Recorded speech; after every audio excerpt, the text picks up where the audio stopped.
Hey everyone, it's Holly. I am going to be showing y'all my PowerPoint today, and my PowerPoint is over funerals for royalty during the English Renaissance era.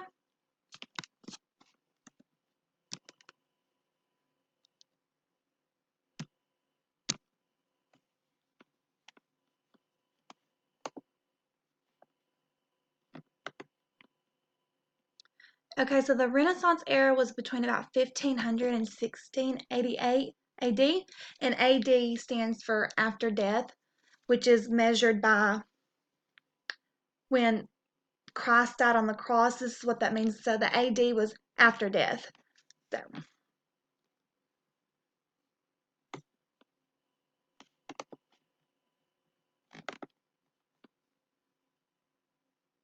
The Renaissance era was an enlightening period that helped modernize and liberate the country and take a different stand on funerals and burials. So, kings and queens were not considered normal, they were viewed as a god. And as soon as a member of the royal house died, the funeral and burial process begins immediately as the Pope reads the sovereign his last rites. Before the royalty or the monarch has even passed away, when he is on his deathbed, the preparations for his burial or his funeral, it happens way before he ever even passes away, unless he was like killed in battle or something like that.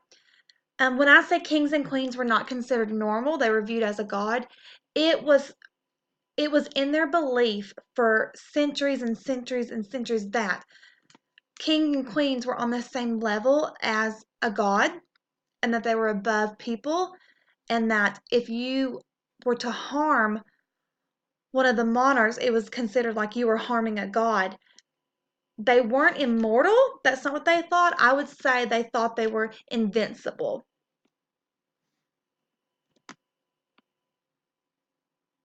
Okay, so King Henry VIII. King Henry died on February 1947. Once he died, his remains were immediately taken to the Whitehall Chapel.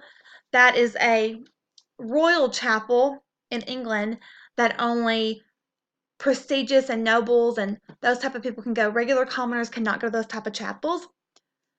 Once he's transferred to there, his body was first cleaned with water, lavender, and rosemary, and he was also bathed in water from the River Thames. It was thought that since the river was a moving flow of water and not at a standstill like a lake or a pond or something like that, that was what was most purest and cleanness to wash the king's body with.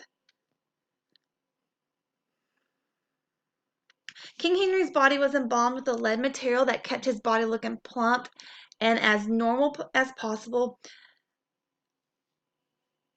When researching this, I found out that King Henry was embalmed by a lead-like material. I could not find where it said what part of his body he was embalmed at. But with this lead-like material versus embalming today, this was designed to this was done so that he would look plump, more alive, and not necessarily so fragile and stuff. They did this not necessarily to stop decomposition, but to make them presentable for the community to come by and view them.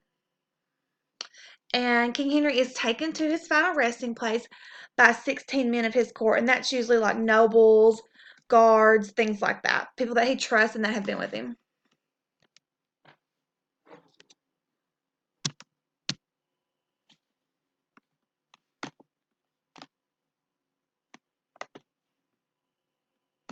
Okay, the last days of royalty.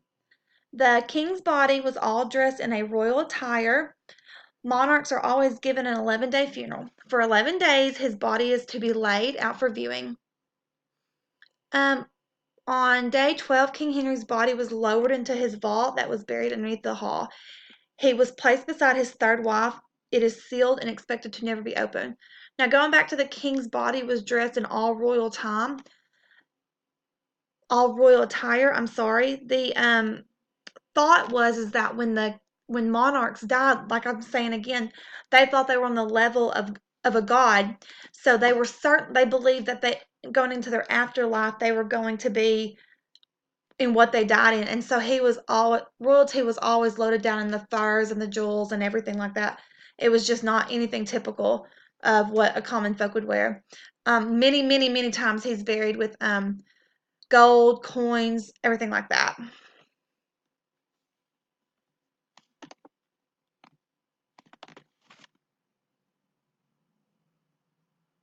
Okay, Jane Seymour, third wife of Henry VIII.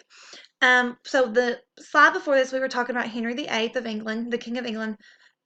He married his third wife, Jane Seymour.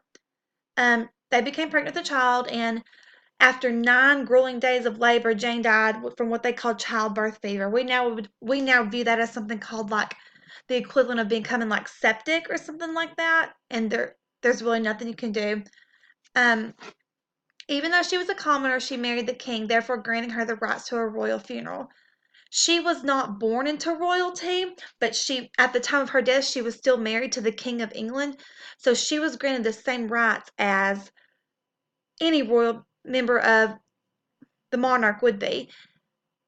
Had she not been queen when she died and they were in a courtship or something like that, she would have never been given these rights.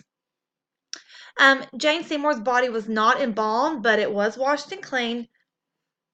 And it was tradition for women in royalty to be buried in white. White is viewed as the color of purity. It was believed that God would only receive her in heaven if she was pure and whole again. Again, going back to their belief that what they're buried in is going to be what they wear to the next life, and she was made whole again and pure again by being in something white. White is the color of purity.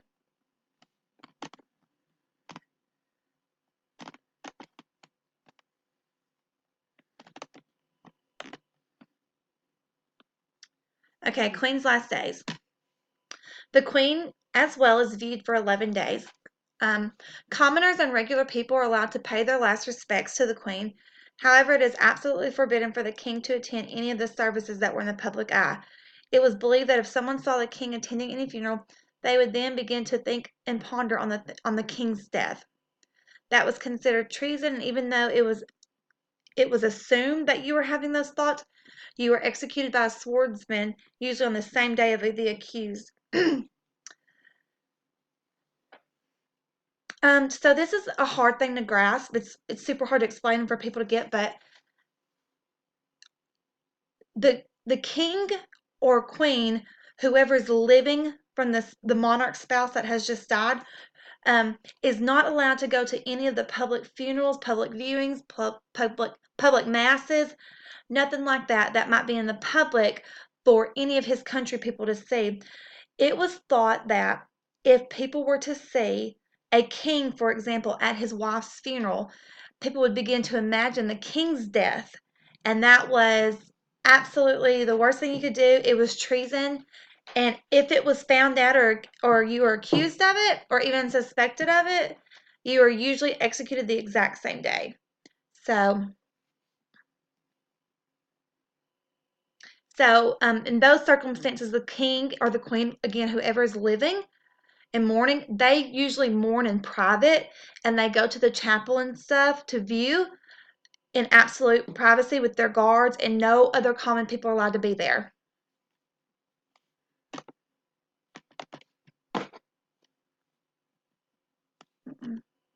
Okay, so what happens to royalty if they were in exile?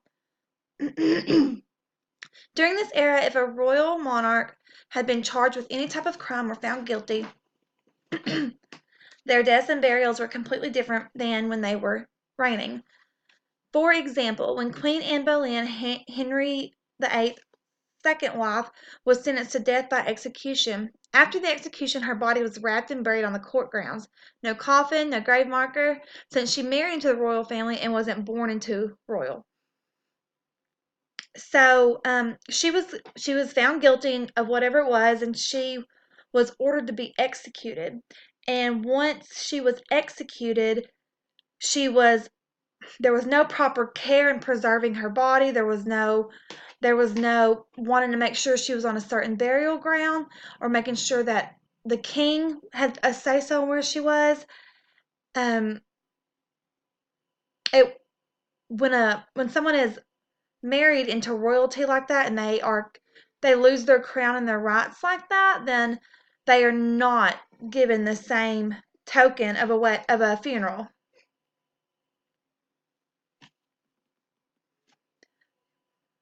They are again just viewed as a regular common person.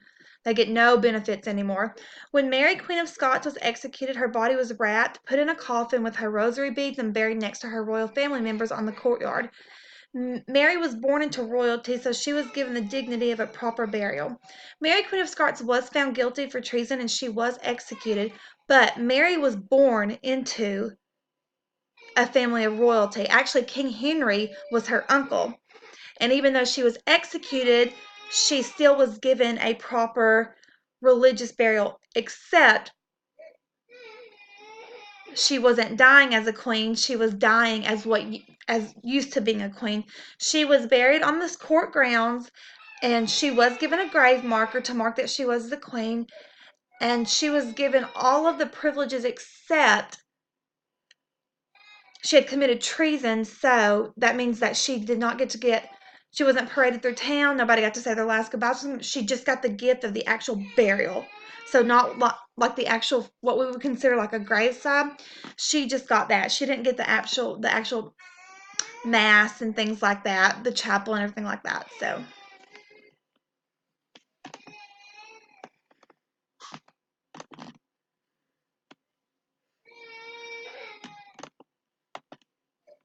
I think that's it.